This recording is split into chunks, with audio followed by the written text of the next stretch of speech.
pour cette deuxième table ronde du Printemps de l'économie, édition 2021. Nous sommes en automne, mais c'est encore le printemps. Et j'ai le grand plaisir d'avoir organisé, et je vais modérer cette table ronde ce matin.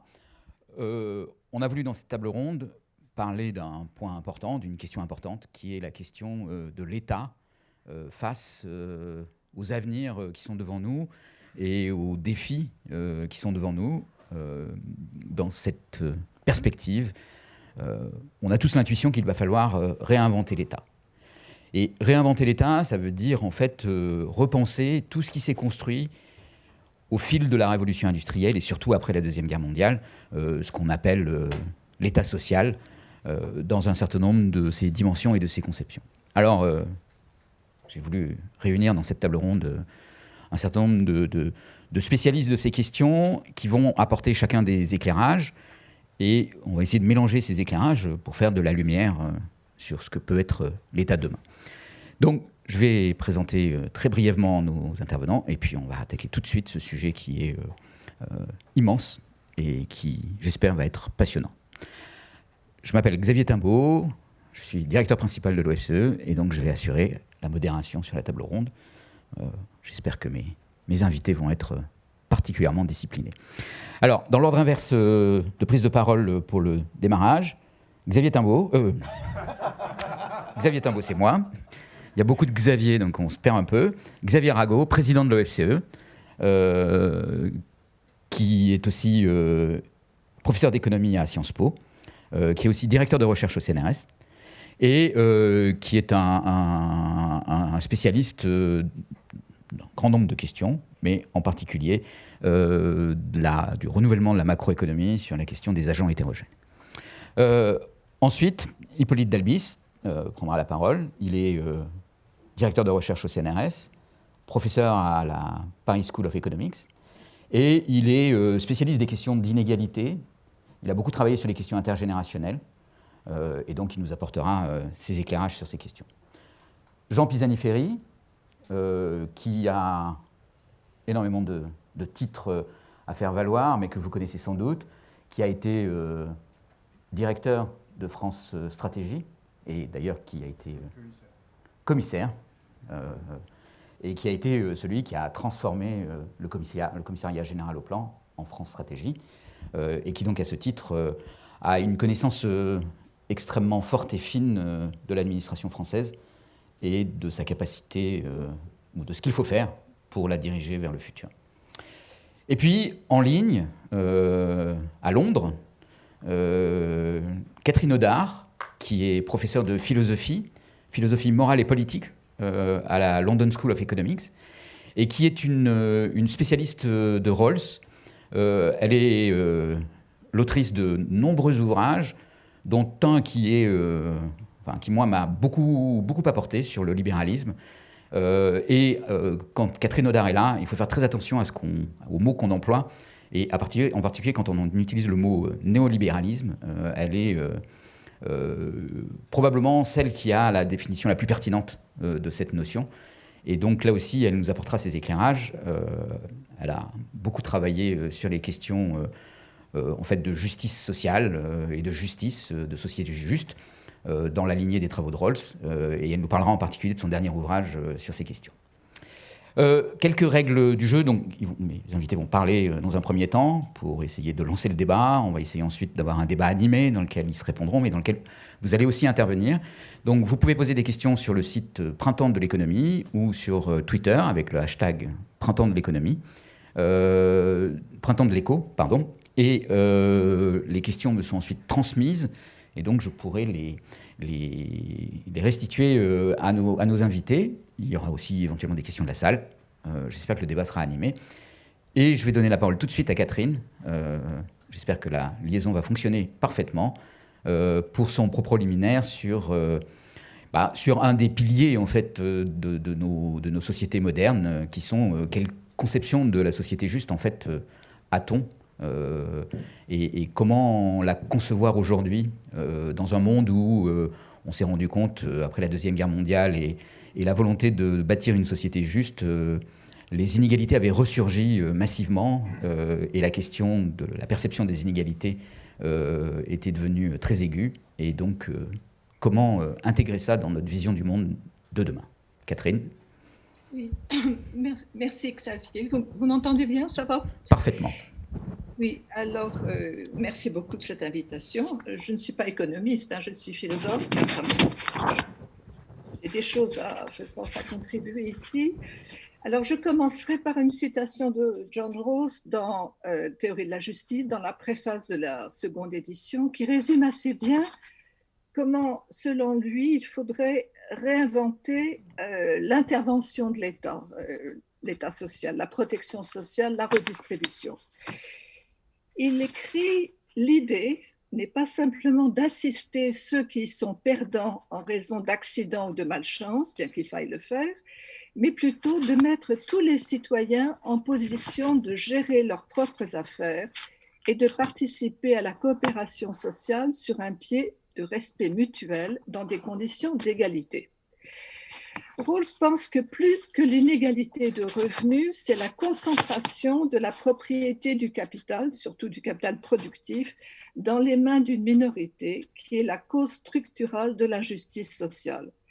Et que l'État-providence de l'après-guerre a été ce qu'il appelle le capitalist welfare state, a été incapable de combattre pour des raisons essentiellement politiques.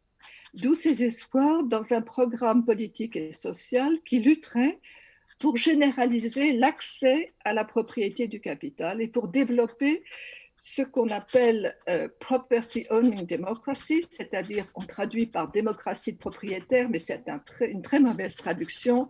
Moi, je dirais plutôt la démocratisation de l'accès à la propriété du capital, qu'il décrit ainsi. Les institutions de la démocratie propriétaire et son système de marché concurrentiel tentent de disperser la propriété de la richesse et du capital pour éviter qu'une petite partie de la société ne contrôle l'économie et indirectement la vie politique elle-même. Une démocratie de ce type y parvient non pas en redistribuant une part du revenu à ceux qui en ont moins, et cela à la fin de chaque période, mais plutôt en garantissant une large dispersion de la propriété des atouts productifs et du capital humain dès le début de chaque période. Tout cela étant accompagné par l'égalité des libertés de base et la juste égalité des chances.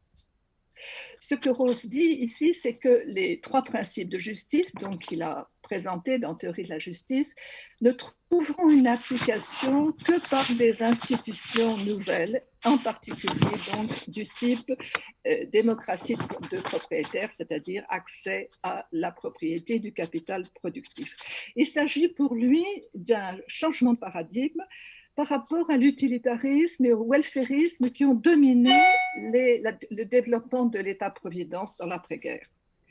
L'égalité qu'il s'agit de favoriser est l'égalité des aspirations et des chances de se développer, de réaliser son potentiel, ses capacités, pour reprendre l'expression d'Amartya Sen, grâce à l'accès ex ante, c'est ça le point le plus important, ex ante, d'un capital, l'accès à la propriété d'un capital productif, donc la prédistribution, pas simplement la redistribution ex post des moyens pour les plus pauvres de la survie et de la satisfaction des besoins fondamentaux.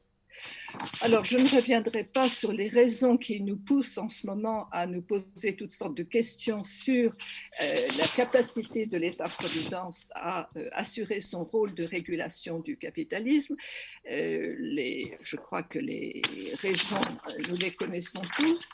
Un État qui est extraordinairement coûteux, 50% du PNB en France, et qui en même temps crée de l'insatisfaction, ce qu'on a appelé avec Claudia Sénic et autres le malheur français, c'est-à-dire on est dans une situation d'une demande infinie face à une offre finie. Donc la solution n'est pas une fuite en avant, mais une révision du paradigme et de ce qu'on appelle maintenant le nouveau normal.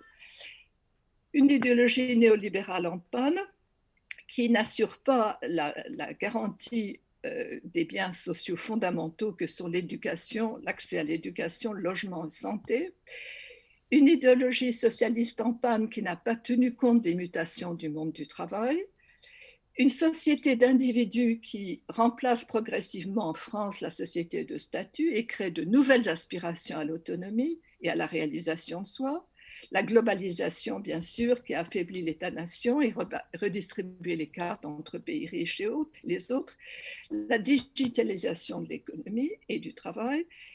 Et donc, tous ces facteurs devraient conduire à repenser la relation production-consommation, et dans la mesure en particulier où le consommateur contemporain, dans le contexte de digitalisation, est devenu un producteur, est devenu un travailleur. Je dirais même que le consommateur est peut-être le nouveau prolétaire. Et une révision des rapports capital-travail. Alors l'intérêt du modèle qui est proposé de prédistribution, c'est qu'il essaie de concilier donc la liberté des marchés concurrentiels et le rôle de régulation et de protection d'un État-providence, d'un welfare state.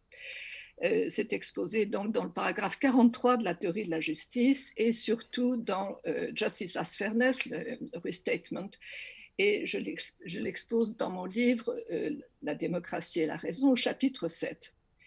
Alors comment ?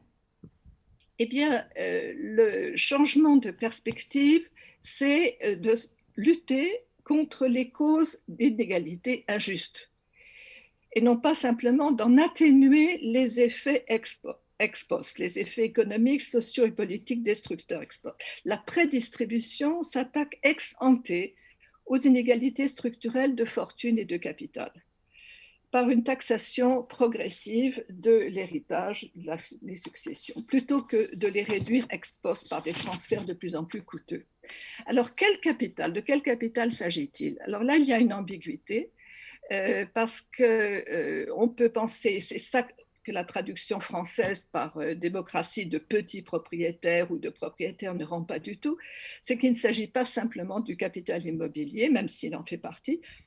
Il s'agit de généraliser l'accès au capital productif et pas simplement la croissance de la consommation, ce qui est très intéressant pour tous ceux qui s'intéressent à la question des effets destructeurs d'une croissance économique incontrôlée sur l'environnement. Je pense ici aux travaux des lois Laurent ou d'autres.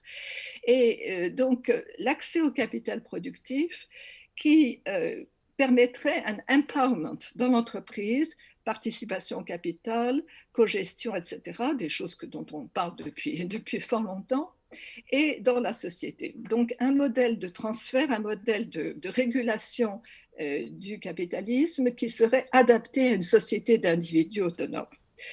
Alors, cette idée de prédistribution a sa source dans les travaux de James Mead, économiste de la London School et de Cambridge, qui a eu le prix Nobel en 1977, dans un petit livre de 1964, dans lequel il développe cette proposition donc d'un accès au capital productif.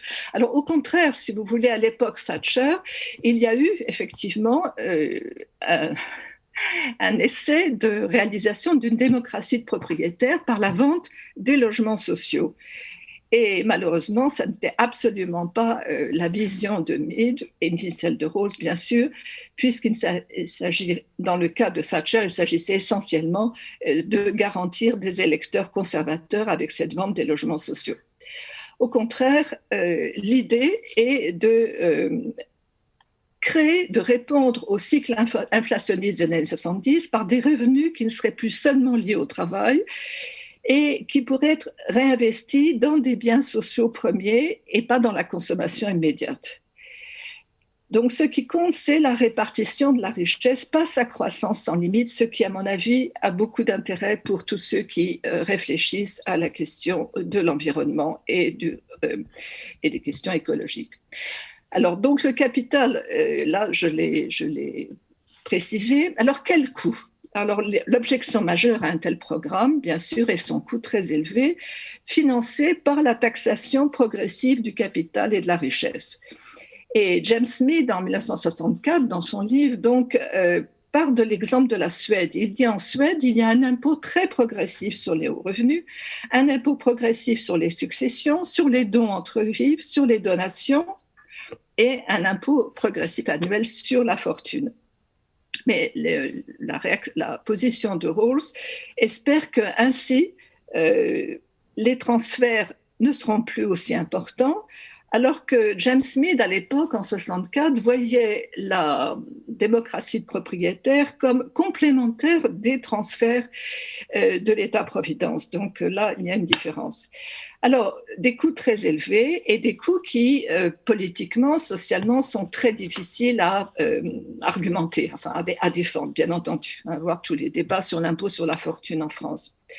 Mais ce qu'il faut dire, et là je crois qu'on serait d'accord, je pense, que ces coûts sont générateurs de richesse collective en allégeant le niveau des transferts, car les gens ayant des revenus liés au capital et pas seulement à l'emploi pourraient investir, développer des talents et des capacités qui sinon seraient restés inertes, hein, ce qu'ils n'auraient pas pu faire. Et l'idée de base, c'est que les talents, entre guillemets, ou les dons, ne sont pas des données fixes, mais sont souvent bloqués, empêchés par la pauvreté ou l'absence de moyens matériels. Et là, à l'arrière-plan, il y a une réflexion à mon avis, très éclairante sur les triples causes naturelles, sociales et celles dues au hasard des inégalités. C'est le même genre d'argument, bien sûr, que pour le revenu de base inconditionnel, découpler les revenus de l'emploi, de façon à permettre une plus grande flexibilité et en même temps de changer ainsi de modèle. Alors, je dirais pour conclure qu'il y a 3 arguments en faveur de la démocratie de propriétaire. Il y a un argument politique et républicain qui a été développé par Alan Thomas dans son dernier livre. C'est l'idée de la citoyenneté économique. Ce capital serait lié à la citoyenneté. C'est le sens, par exemple, du livre de Bruce Ackerman sur la Stakeholder Society, la société des ayants droit, un droit constitutionnel à l'accès à un capital de base initial qui viendrait corriger les hasards de la naissance, qui correspond un peu à l'idée de Robert Castel sur l'importance de la compensation des hasards de la naissance par l'intervention de l'État social. Mais pour Rawls, le plus important, c'est de protéger la valeur des libertés politiques qui sont menacées par cette oligarchisation de la société, dont l'exemple le plus extrême est celui des États-Unis en ce moment. Donc, il y a probablement une supériorité de ce point de vue-là de la démocratie propriétaire sur le revenu universel. Mais bon, c'est à discuter. Et c'est le sujet de mon prochain livre d'ailleurs. Il y a un argument social, cohésion sociale et stabilité, lutter contre les inégalités de recherche et pas simplement de revenus, et offrir des opportunités, offrir de l'espoir, c'est surtout ça, hein, protéger l'égalité réelle des opportunités et la solidarité. Et puis, dernièrement, il y a un argument moral qui me paraît aussi très, très important. Le but est la justice et l'équité et pas simplement l'efficacité et la croissance du pouvoir d'achat. Une autre conception du bien-être est sous-jacente, liée à l'autonomie et au sentiment de justice, dont Michel Forcé a montré qu'il était très important dans la conscience, parmi les valeurs des sociétés démocratiques, et pas simplement donc la consommation. Respect de la personne et de l'environnement qui permettrait des politiques environnementales largement acceptées. Voilà, donc si vous voulez, très rapidement, de façon extrêmement schématique, le programme, le changement de paradigme autour d'un accès au capital pour les plus nombreux. Merci beaucoup. Merci Catherine de ces éléments très intéressants. Il y a une question qui me vient à l'esprit, je vous la pose tout de suite, mais vous y répondrez plus tard. C'est comment on peut, dans ce cadre-là, intégrer cette dynamique qu'on observe aujourd'hui du capitalisme numérique et globalisé, qui est la tendance à la concentration des moyens de production, mais pas sur plusieurs générations, comme on a pu le voir au moment de la révolution industrielle, mais sur des périodes de temps qui sont très courtes, de l'ordre de la décennie, et qui font que certains individus peuvent bâtir des fortunes phénoménales. On a tous des exemples en tête, en quelques dizaines d'années. Et comment on peut, dans ce cas-là, contrer ce phénomène et et redistribuer ce capital. Qu'est-ce que ça veut dire redistribuer ce capital? Qu'est-ce que ça veut dire redistribuer Facebook ou SpaceX aujourd'hui? Quel sens ça aurait? Comment ça peut fonctionner? Et je pense que là-dessus, on illustre à quel point c'est difficile aussi. C'est-à-dire quelle légitimité on pourrait avoir pour dire à la fois un État-nation dans la globalisation, et même si tous les États-nations se mettaient d'accord entre eux, quelle légitimité on pourrait avoir pour démanteler Facebook et en redistribuer la propriété à chacun. Bon, mais je vais donner la parole aux autres intervenants et on rejoindra ces questions ensuite. Et n'oubliez pas, vous pouvez poser des questions sur le site du Printemps de l'Écho et sur le hashtag Printemps de l'Écho sur Twitter.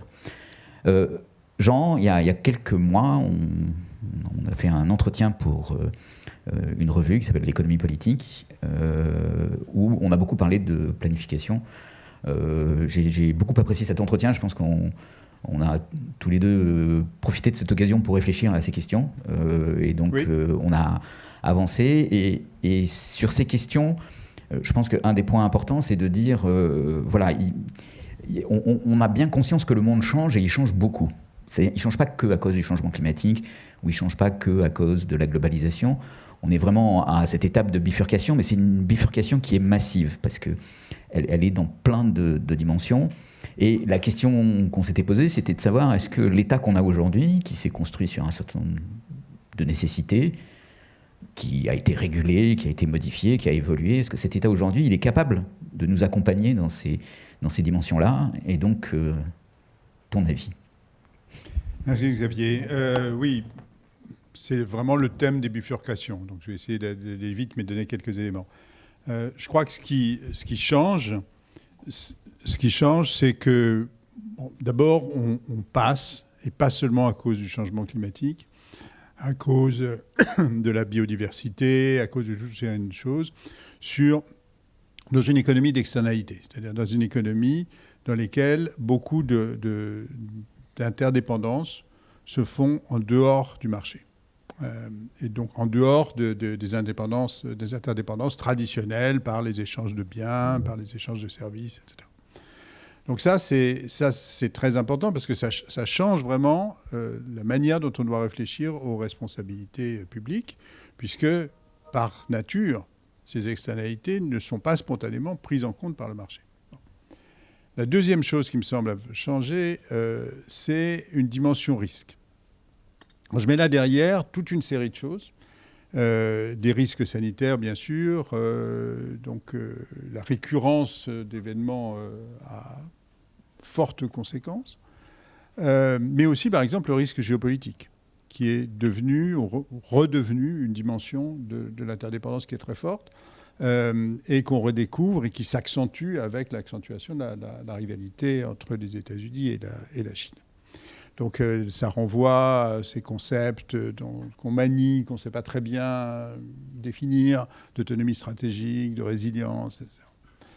Donc ça, ce sont des changements assez profonds par rapport à tout ce qu'on a connu, disons, au cours des 40 dernières années, dans lesquels on était dans un modèle essentiellement de développement économique assis sur les marchés, dans lequel le rôle de l'État se ramenait à un rôle de régulateur et de gestionnaire à la marge des questions de distribution du revenu. Et ça intervient sur un fonds qui est un fonds d'accélération, là on vient d'en parler, de changements technologiques, hein. Ça turbule partout. Effectivement, SpaceX, effectivement, c'est plus le numérique qui est en train de sortir de son secteur et d'affecter l'ensemble de l'économie. C'est bien ce qui est en train de se passer. On voit que le modèle d'innovation radicale est en train d'exploser. Et puis, le progrès technique aussi divise et crée de l'inégalité et crée de la concentration de la richesse de manière absolument extraordinaire. Effectivement, on accumule des fortunes en l'espace de 10 ans ou de 20 ans. Et donc, on a des gens qui ont fait fortune à l'âge de 40 ans et dont on se dit, si on veut les taxer au moment de la succession, il faudra encore attendre 40 ans de plus. Donc, ça change assez profondément les choses. Et donc, ce que ça remet en cause, à mon avis, alors, assez facilement, on dit ça remet en cause le capitalisme. Oui et non. Non, parce qu'il me semble que dans ces transformations auxquelles on doit faire face, on peut difficilement se passer de la force d'invention du capitalisme. Le problème, c'est de le canaliser, c'est de le guider. Mais par exemple, sur la transition écologique, je pense qu'on aurait grand tort de se passer de la capacité d'innovation et de la capacité d'orientation des investissements vers des approches nouvelles que porte le capitalisme. Pour prendre juste un exemple, si vous comparez le rendement des investissements en énergie renouvelable avec le rendement des investissements en énergie fossile, en termes de valorisation boursière, ça vient d'être fait par l'Agence internationale de l'énergie, c'est absolument spectaculaire. C'est-à-dire c'est le renouvelable qui est l'investissement rentable, et du coup, ça dirige le capital dans cette direction, et c'est une chose dont on aurait tort de se passer. Ce n'est pas non plus des signaux prix, ce n'est pas non plus l'économie de marché, mais c'est la conception de l'action publique. Et la conception de l'action publique dans laquelle on a vécu, encore une fois, c'est un État qui se met en retrait de l'activité économique, qui définit les règles du jeu et qui ensuite laisse jouer et puis corrige à la marge par des actions de type redistribution par la fiscalité sur le revenu, par des transferts sociaux, etc. Et c'est ça qu'on doit revoir. Et pourquoi il me semble que notre État est assez mal équipé. Alors pourquoi notre État est assez mal équipé ? Prenons l'exemple de la transition, prenons le cas central de la transition écologique. Aujourd'hui, ce que l'État a fait, c'est de définir une nouvelle fonction confiée à un ministère qui est le ministère de la Transition écologique. Mais évidemment, l'idée que le ministère de la Transition écologique peut piloter cette transformation est simplement sans rapport avec la réalité. Parce que cette transformation, c'est bien autre chose qu'un problème sectoriel. Ça doit toucher l'ensemble des secteurs sur lesquels le ministère de la Transition écologique n'a pas autorité. Ça doit toucher l'agriculture, ça doit toucher les transports, ça doit toucher les logements, ça doit toucher l'industrie, ça doit toucher le budget, la fiscalité. Enfin, donc c'est beaucoup plus vaste que ça. Et puis, ça n'est pas simplement, ça ne peut pas être l'expression pure d'une décision qui passe par les canaux usuels de la législation et de la réglementation.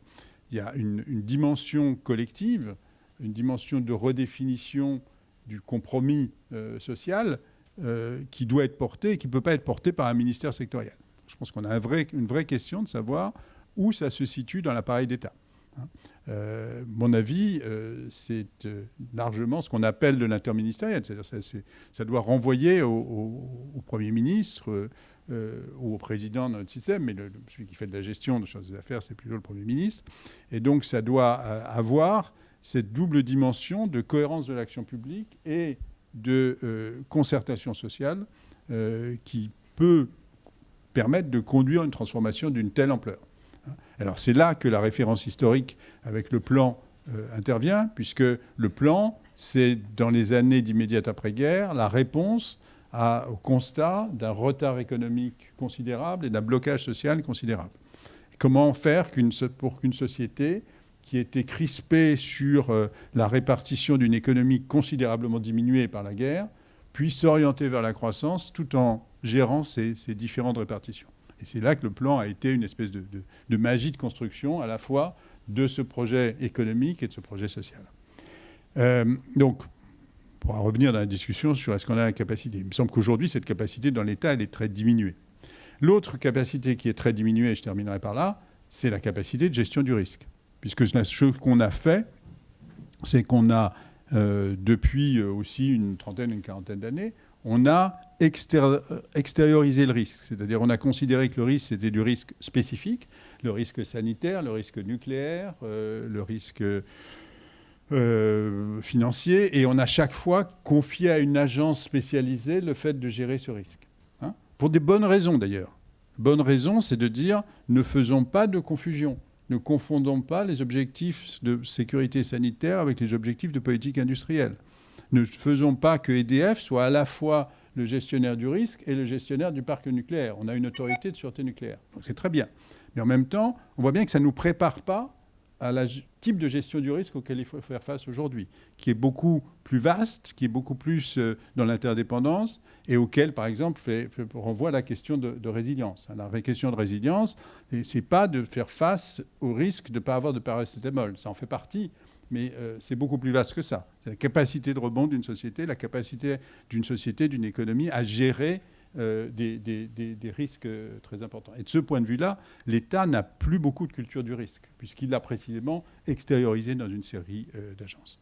Voilà, je m'arrête là, parce qu'on aura sûrement beaucoup à discuter. Merci Jean. Alors, il y a plein de points très intéressants dans ce que tu dis, mais je note tout de suite qu'il y a des petits éléments de friction avec ce qu'a dit Catherine. Catherine nous dit il faut aller vers plus d'autonomie des individus, et toi tu nous dis il faut socialiser le risque. Alors, ce qui n'est pas forcément contradictoire, mais qui demande, en tout cas, de ne pas simplement assurer l'autonomie des individus, puisqu'il va falloir aussi les assurer face à des risques contre lesquels ils ne peuvent pas s'assurer seuls.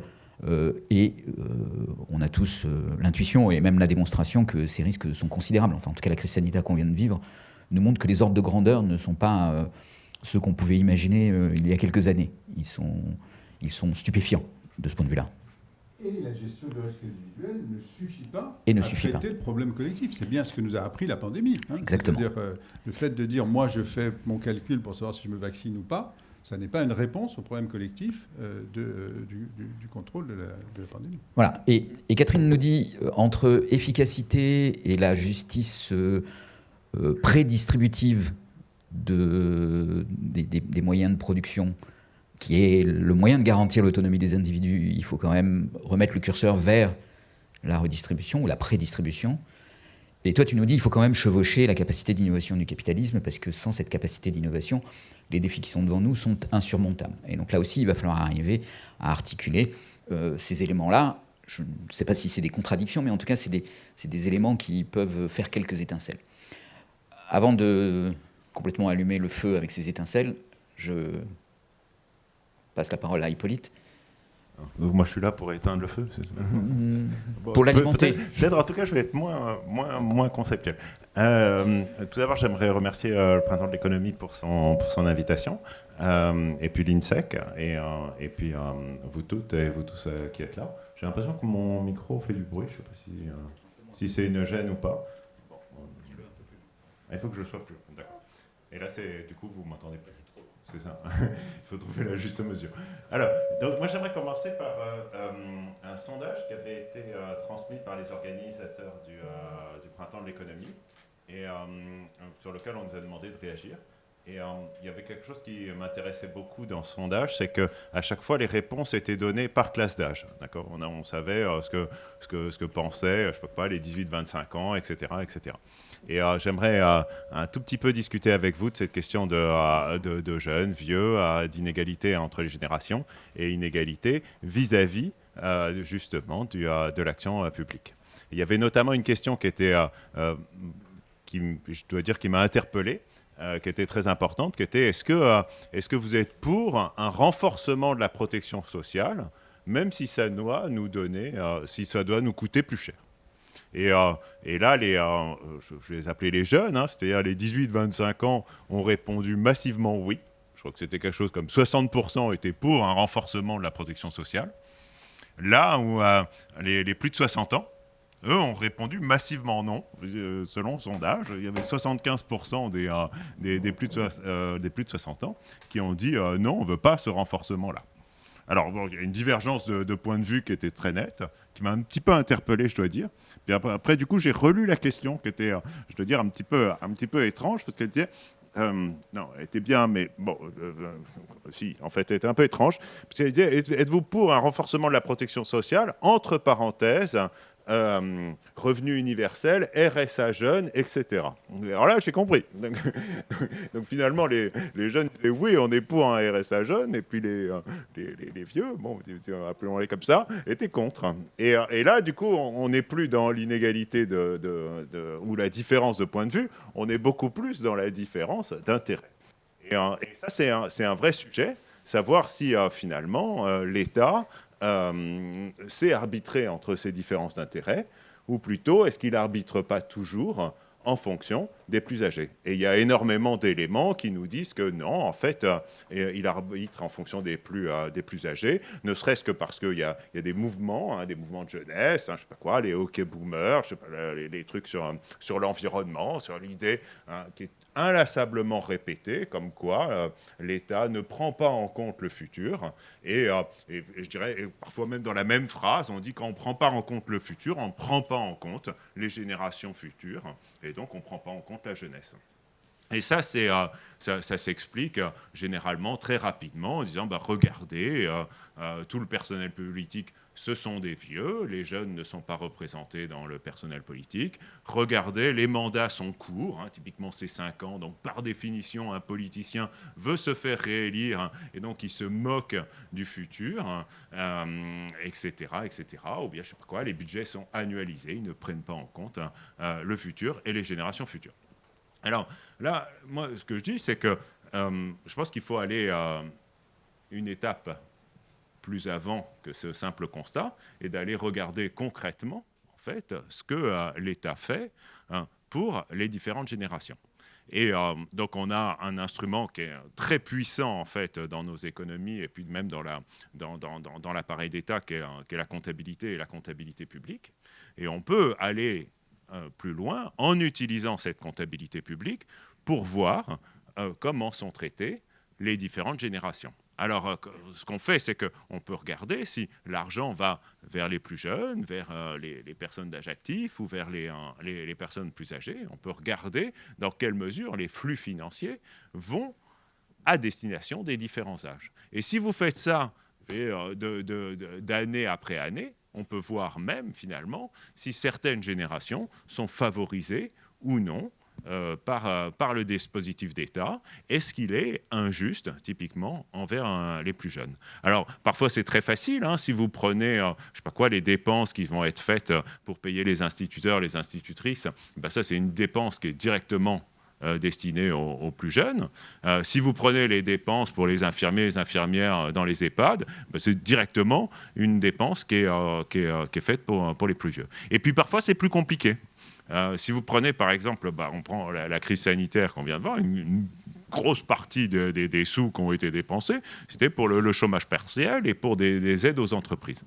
Donc ça aide typiquement ceux qui auraient été licenciés s'il n'y avait pas eu le système du chômage partiel. Mais on peut se dire que si on n'avait pas aidé à ce moment-là les entreprises, je sais pas quoi, elles auraient fait faillite, typiquement, et elles n'auraient pas pu embaucher les jeunes qui sortaient de l'université ou qui sortaient des différentes écoles. Donc la dimension âge devient compliquée. Et c'est parce que c'est compliqué, c'est parce que c'est subtil, que c'est intéressant de le mesurer et de discuter collectivement, de savoir comment est-ce qu'on peut le mesurer. Alors, il existe des systèmes de comptabilité publique par âge. Donc, il y a des chercheurs qui travaillent depuis une vingtaine d'années sur ça. C'est un énorme réseau qui a été lancé à l'université de Berkeley. C'est soutenu aussi par des institutions. Le programme des Nations Unies a beaucoup aidé justement à la constitution de ces choses-là.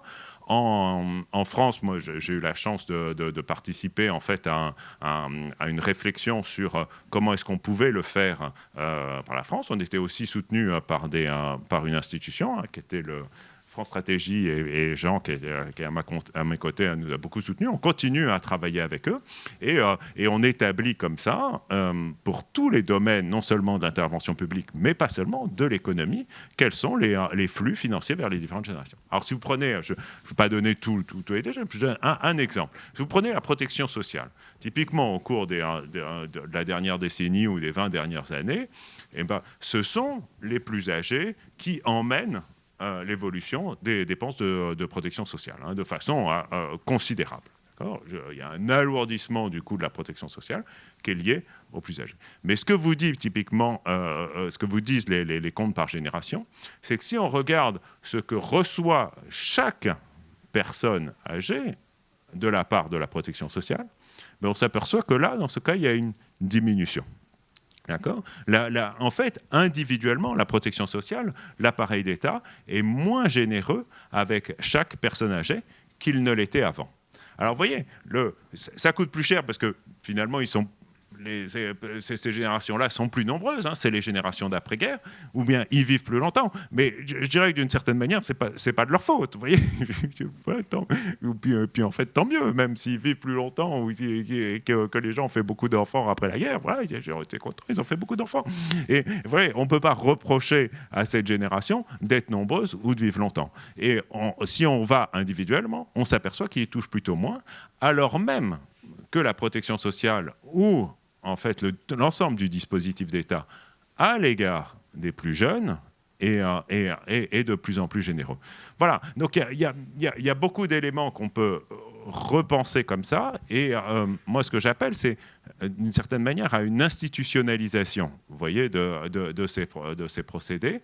Alors pas par nous, hein, nous on est chercheurs, donc il faut que ça sorte de nos mains, il faut que ce soit plutôt un organisme public qui soit à même de mesurer ces différents flux, de définir en fait démocratiquement quels sont les bonnes façons de faire. Et après, lorsque vous avez une réforme de la protection sociale, une réforme des retraites typiquement, ou une nouvelle loi soit de programmation budgétaire ou n'importe quelle en fait action de réforme du gouvernement, vous pourriez évaluer son effet sur l'inéquité entre les générations grâce à ce système des comptes.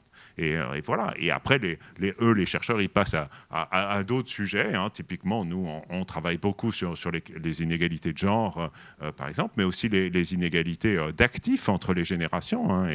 Et Madame, tout à l'heure, en parlait. Il y a vraiment une question très importante de savoir dans quelle mesure ce patrimoine est transmis de façon équitable entre les différentes générations. Est-ce que c'est vrai lorsqu'on dit que voilà, on va laisser que des dettes à nos enfants? Est-ce qu'il y aura des générations riches, pauvres, etc. Ce sont des notions très complexes.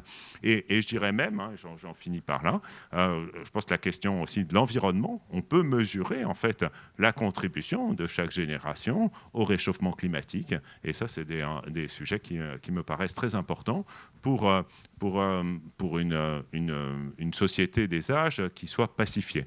Et donc, le thème de la session, c'est « Faut-il réinventer l'État ?» Moi, je dirais, voilà, peut-être modestement, je ne cherche pas à le réinventer, je cherche à mieux le raconter, et mieux le raconter par la comptabilité.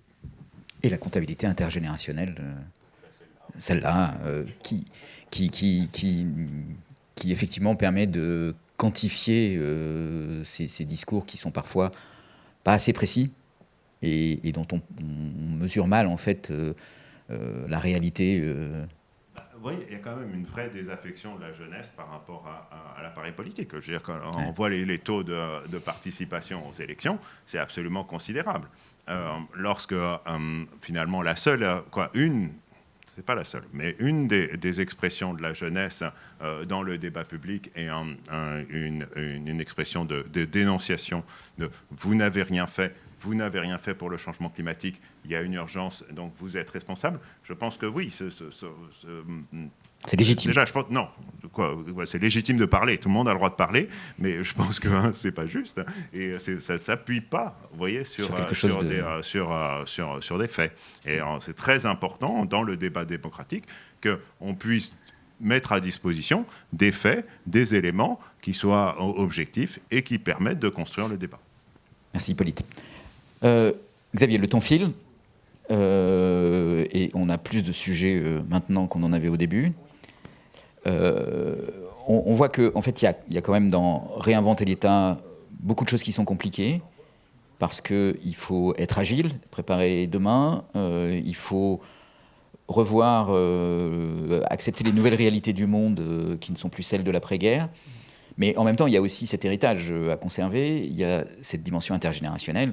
Chacun a une vie longue et on ne peut pas faire un solde de tout compte des générations aujourd'hui. Donc il faut intégrer tout ça. Et donc, quelles sont les contraintes sur l'État social aujourd'hui? Alors, dans le temps qui m'a imparti, 3 idées. La première, je vais prendre un point de vue historique. En tant qu'économiste, je pense qu'il faut prendre la bonne focale. Et jamais l'État n'a été aussi gros qu'aujourd'hui dans l'organisation de nos sociétés. Le rôle économique de l'État, il est colossal. Quand je prends l'histoire de la redistribution au Moyen-Âge, avant le Moyen-Âge, dans la société grecque, etc., aujourd'hui, on ne se rend pas compte de ce qu'on appelle le capitalisme, c'est un État omniprésent. Il faut en avoir conscience qu'on est dans des économies sursocialisées par rapport à le début du siècle. Il faut en avoir conscience parce que je pense qu'on parle capitalisme, c'est très abstrait, et on ne voit pas que ce qu'on appelle le capitalisme, c'est la face émergée de l'insertion de l'État dans l'organisation de nos sociétés. Je vous prends un exemple. Quand on prend l'émergence de ce qu'on appelle l'État social, l'État-providence, les trucs bureaucratiques, Pôle emploi, le chômage, la retraite, ces trucs, ça s'est créé au début du siècle avec le mouvement ouvrier, avec le grand mouvement syndicaliste dans les États européens, avec un mouvement moi, qui me passionne, qui s'appelle le mouvement des bourses du travail, qui est un ensemble au départ d'ouvriers organisés face, vous voyez, c'est Germinal avec les grandes mines, qui s'est dit on va s'organiser, on va créer des bourses du travail pour que les ouvriers puissent s'organiser face aux entreprises. Et donc, on va commencer par organiser une assurance chômage pour ceux qui sont entre deux emplois. Et si vous regardez l'assurance chômage à l'époque, elle était extrêmement autoritaire. Si vous refusiez 3 offres d'emploi, vous perdiez l'assurance chômage. C'était ça l'auto-organisation au départ d'assurance chômage. Ensuite, ils ont fait, on va s'organiser, on va faire des bibliothèques. Ça a donné la formation professionnelle. On va donner du revenu à ceux qui ont arrêté de travailler. Ça a donné ce qu'on appelle le système de retraite. Donc l'émergence au départ de ce qu'on appelle notre État social, de ce gros machin bureaucratique qu'on parle aujourd'hui, c'était l'organisation du mouvement ouvrier pour la grande question du XIXe siècle, qui était la question sociale. Vous voyez l'espérance de vie qui diminuait, on voyait que le capitalisme d'externalité n'arrivait pas à traiter la question sociale. Et donc il y a eu des institutions qui sont créées pour traiter la question sociale. L'après-guerre, c'était la nationalisation de tout ce processus. C'était ça, le compromis gaulliste. Tout ça, c'est devenu dans l'État et c'est devenu l'assurance sociale. Et on a cet énorme truc qui permet au capitalisme de fonctionner, qu'on appelle l'État social.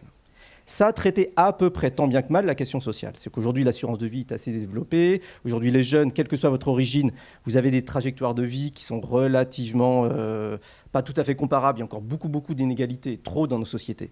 Mais ça n'a rien à voir avec les trajectoires d'inégalité dans les sociétés auparavant. Il faut en avoir conscience. Beaucoup de choses à faire, mais on a cet État social. Ce que je veux dire par là, c'est que cet État social, il allait dans le mode du partage avec une décentralisation de la gestion des risques individuels. Vous pouvez tomber au chômage, vous pouvez avoir accès à l'éducation, vous pouvez être malade, bien sûr, être plus ou moins en bonne santé au moment de la retraite. Donc, c'était des risques individuels. Et donc, il y avait l'illusion de ce qu'on appelle le capitalisme. On laisse à l'État social, à l'assurance sociale, de gérer les risques. On laisse l'innovation, le marché, Facebook, etc. Et on avait cet équilibre. Je pense que ce qu'on appelle aujourd'hui la rediffusion de l'État, c'est que ce modèle-là d'une décentralisation de la gestion du risque par une assurance sociale de plus en plus grande, et puis un État qui se retire de l'organisation de la production, il a vécu. On a besoin d'une recentralisation du capitalisme. Avec deux risques, c'est ce qu'a dit Jean, la question bien sûr environnementale. L'assurance chômage, elle ne va pas gérer la question environnementale. Il faut gérer les risques par rapport aux risques environnementaux. On a besoin de redéfinir tout notre système productif autour de la question environnementale. Ça veut dire les comptabilités d'entreprise, la valorisation de la biodiversité, les choix de long terme d'investissement, public et privé. L'organisation de la transformation du capitalisme, pour moi, autour de la question écologique, c'est l'équivalent du traitement de la question sociale au XIXe siècle. C'est une transformation très très profonde et on a besoin de centralisation. Et la question qui nous est posée à nous en tant que de réflexion de sa société, c'est quelles sont les institutions démocratiques de la centralisation ? Est-ce qu'on va faire des agences indépendantes ? Et on peut en faire, c'est le modèle, si vous prenez le modèle européen, il y a la Banque Centrale Européenne, il y a plein d'agences indépendantes, de comités d'experts qui décident le prix du carbone, etc. Est-ce que ça va être sur le modèle des agences indépendantes, de très haut niveau d'experts, qui après vont faire animer le débat public et ça fonctionne. Je comprends les rapports du GIEC, donc sur la question environnementale, ils ont un rôle de changement de paradigme sur la question environnementale qui a été très très important. Est-ce que ça va être un renouveau du Parlement national, du Parlement européen ? Est-ce que ça va être une évolution de l'assurance chômage et de la sécurité sociale ? Je ne sais pas. Mais je pense que par rapport à ce qui a été dit, notamment par Catherine Audard, sur la démocratie de propriétaire, c'est juste sur l'organisation, mais ce qu'il nous faut, c'est vraiment une puissance publique qui oriente le tissu productif à moyen terme et qui redéfinisse même la notion de profitabilité. Et ça, c'est un enjeu qui sera forcément un enjeu européen. Bien sûr, on n'a pas beaucoup parlé d'Europe, mais ce sera forcément un enjeu européen. Et je pense qu'il faut investir dans les bonnes institutions européennes Xavier, à ma gauche, s'impatiente, il a raison, je ne vais pas être trop long. Ce sera le Parlement européen et certaines agences européennes qu'il faut définir pour permettre cette transformation. Le rôle de la jeunesse là-dedans, c'est assez compliqué parce que je pense que c'est la force politique de transformation qui bouge les équilibres politiques.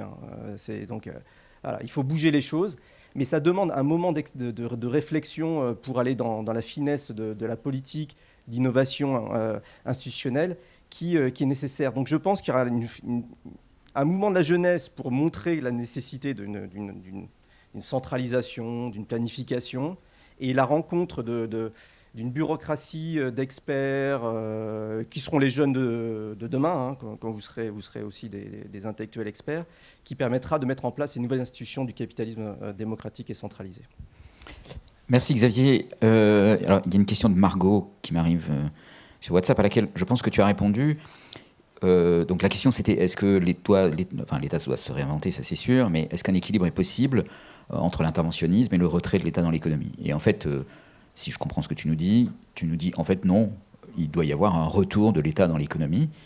Et si j'entends ce que disent Catherine, ce que dit Jean ou ce que dit Hippolyte, c'est ce retour de l'État, en fait il faut le faire, mais il ne faut pas le faire comme on l'a fait dans le passé. C'est-à-dire que le modèle, c'est pas l'économie mixte entre socialisme et économie de marché, telle qu'on pouvait la concevoir dans l'après-guerre, avec l'économie plus ou moins dirigée de l'après-guerre dans le cadre de la reconstruction, ou même l'épisode en France des années 80, où cette notion a émergé, où il fallait... la nationalisation était un des instruments de la régulation économique. Mais donc probablement, il ne faut pas aller vers ce modèle-là, mais un modèle qui doit répondre à tous les éléments que vous avez énoncés et qui sont assez nombreux. Alors, je vous propose une chose, on va voir, est-ce qu'il y a des questions dans la salle? Je n'en vois pas beaucoup. N'hésitez pas, c'est le moment, il n'y en aura pas d'autres. Oui. Oui, donc on a beaucoup parlé de capitalisme, de capital, de concentration du capital, etc. Il me semble qu'il y a un grand oubli, c'est le travail et l'emploi. Et je vois mal comment, dans la situation actuelle du travail et de l'emploi, avec ce qu'on a appelé les premiers corvées pendant la récente pandémie, mais ils ne sont pas nés avec cette pandémie, bien sûr, ils existaient avant, ils continuent à exister après. Et je me demande donc si la vraie question, notamment par rapport à la protection sociale, parce que la protection sociale, elle a pour objectif, entre autres, d'essayer de corriger les inégalités par rapport au travail et à l'emploi, mais elle n'y parvient pas.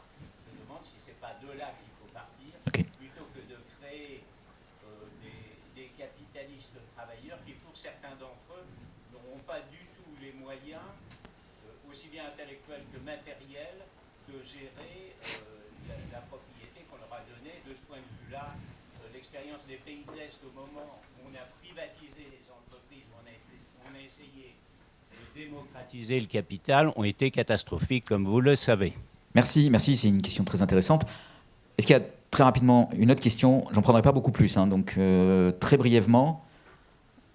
Est-ce que l'identification des incitations ou des mécanismes d'allocation de ressources qui peuvent correspondre aux objectifs, donc davantage de responsabilisation sur la prise en compte des externalités, de leur effet délétère sur les générations dont vous avez parlé? Excellente question. Je pense que tout le monde l'a entendu. Alors, la première question était, et je vais donc ensuite passer très rapidement la parole aux invités pour qu'ils se positionnent sur ces trois éléments. D'ailleurs, oui, il faut réinventer l'État, mais qu'est-ce que ça veut dire, en fait, concrètement? La question de monsieur sur est-ce que garantir la propriété des moyens de production, c'est suffisant, ou est-ce que ce n'est pas un leurre et que en fait, les inégalités vont naître de la capacité justement à bénéficier, profiter de cette propriété, et que c'est ça qui va générer des inégalités qu'on jugera justes, ou en tout cas inévitables, et qui donc reproduiront à nouveau ce qui s'est peut-être joué pendant la révolution industrielle, où chacun paraissait avoir le droit d'être un capitaliste producteur et que ça a généré 99% de la population qui était un prolétaire.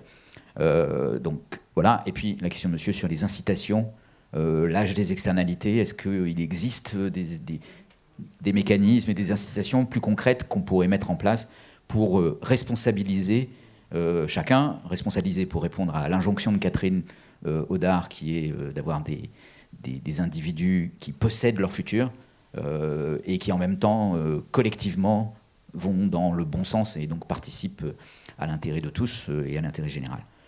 Je pense que j'ai résumé à peu près vos questions. Donc je vous laisse 30 secondes à chacun pour nous donner votre point de vue. Catherine, vous avez 30 secondes. Oui, alors, 30 Alors vous pouvez dire oui, je suis d'accord. Sur la première question, transformation de l'État, je reprends la formule de Marc Fleurbet dans son introduction au livre sur le progrès social, passer de l'État protecteur à l'État émancipateur. Je crois que c'est ça vraiment la ligne directrice qui ouvrirait l'avenir et qui entraînerait justement une plus grande démocratisation. L'État émancipateur et avec à l'arrière-plan l'idée des capacités, bien sûr. Sur la deuxième question, les capitalistes, les travailleurs qui deviennent capitalistes, je crois que la transformation de l'entreprise en la démocratisant, c'est-à-dire avec l'intéressement des travailleurs aux décisions, au capital, etc., je crois que c'est quand même une source de progrès sur laquelle tout le monde est d'accord. Ça n'a pas été mis en place parce qu'il y a des barrages absolument politiques, absolument énormes, mais ça existe. Et je crois qu'il y a là quand même une réflexion qui a plus d'un siècle. Ça date de John Stuart Mill et du mouvement coopératif, etc. Enfin, c'est milieu 19e siècle, quand même, c'est très ancien et c'est toujours valable.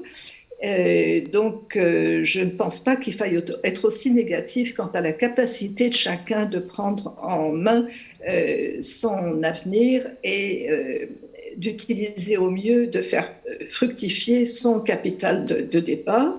Mais bien entendu, ça suppose une très grande solidarité dans la société, c'est-à-dire une aide, que les uns et les autres soient soutenus par de nouvelles institutions, de nouvelles organisations pour aider dans cette voie. Et par exemple, Bruce Ackerman a développé l'idée de tutorat, c'est-à-dire ceux qui ont bénéficié de ce capital initial aideront les jeunes à prendre les bonnes décisions pour l'avenir. Voilà. Il y a énormément de choses et de réflexions sur cette question pour répondre à cette question.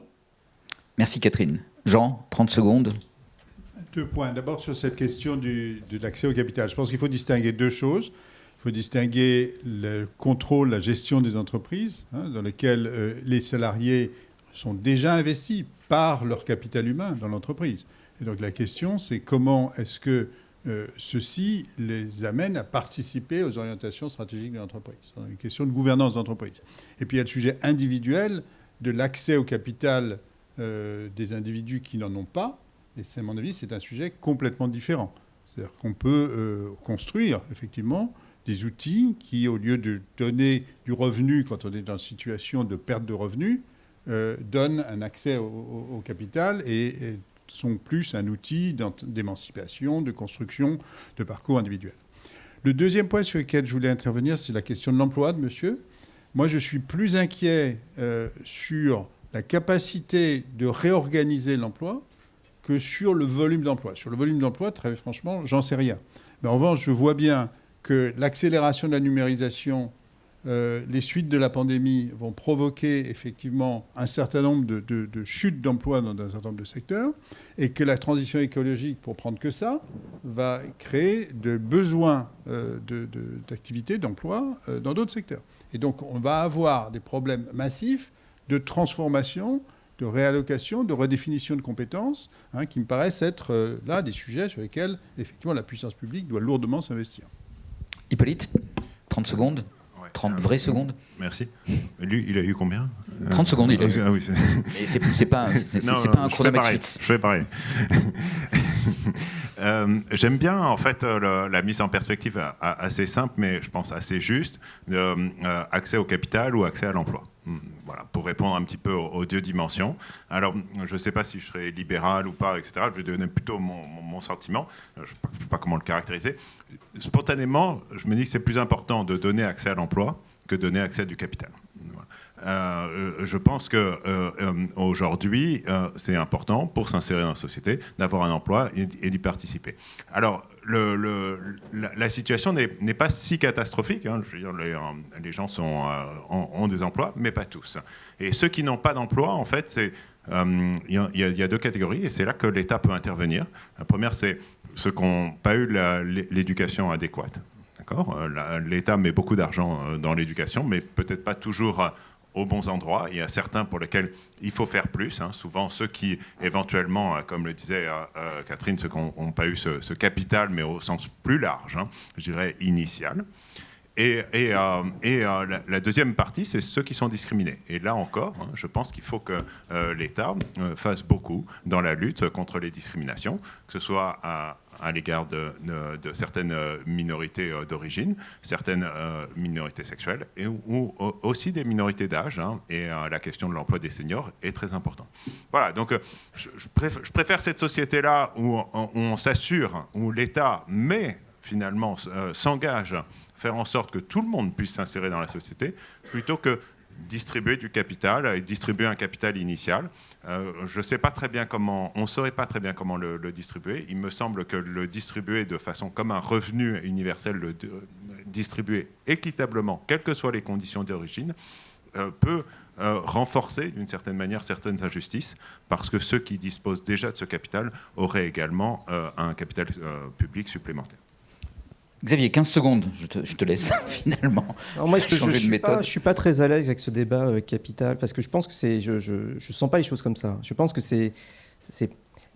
il y a une volonté d'une grande liberté individuelle et d'une décentralisation des choix, notamment portée par plein de mouvements, et une approche antinormative sur l'indépendance individuelle. Et ça, il y a une volonté de décentralisation. Je fais ce que je veux de ma vie, quelque part. Et ce qu'on appelle le capitalisme dans ce débat, c'est un peu ça. C'est laisser aux gens de faire ce qu'ils veulent dans leur vie, avoir des trajectoires, des évolutions, montrer leurs entreprises, etc., etc. Et on voit qu'il y a une grande partie de la jeunesse qui est attachée à ça, à la liberté d'une évolution professionnelle. Je vais à la campagne, etc., etc. Quand ils en ont, bien sûr, les capacités de formation, etc. Et je pense que c'est ce mouvement-là qui a transformé la société. Et ce mouvement-là, il est absolument nécessaire sur le refus d'une approche très normative de l'État et de l'État protecteur. Moi, je n'ai jamais vraiment senti comme ça. Je pense que l'État social était dès le début émancipateur, en fait. Hein. C'était une volonté d'émancipation, de créer de l'assurance pour ne pas avoir les trajectoires individuelles. Donc après, il y a eu une bureaucratisation de l'État social, mais c'était émancipateur. Donc comment garder cette volonté de liberté individuelle, de je fais ce que je veux de ma vie, avec le retour d'une coordination collective, d'une contrainte collective dont on a besoin pour assurer la transition écologique? Quelle est la légitimité de l'instance qui va nous contraindre? Parce qu'on va être contraint, on ne pourra pas tout faire, on ne pourra plus polluer, on va changer de consommation, vous, moi, parce qu'on... Voilà. Quelle est la légitimité de l'instance qui va nous contraindre? C'est cette tension-là qui va animer nos sociétés dans le monde qui vient. Merci Xavier. Le débat pourrait continuer, mais je reçois des messages sur mon téléphone qui me disent qu'il faut arrêter. Et puis je vois Pierre Pascal qui me fait des grimaces. Donc on va arrêter là, c'est dommage, parce que oui, on a répondu oui à la question, mais en fait il y a encore plus de questions ouvertes. Là où c'est très positif, c'est que dans cette salle, il y a plein de gens qui vont être ceux qui vont inventer cet État. Il y a beaucoup de choses à faire, vous voyez que rien n'est joué, les plans ne sont pas totalement arrêté, et donc vous serez libre aussi d'y participer.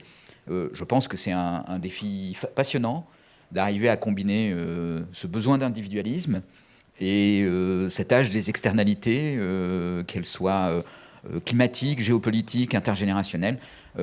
C'est quelque chose d'extraordinaire, et je vous souhaite bonne chance avec tout ça. Merci.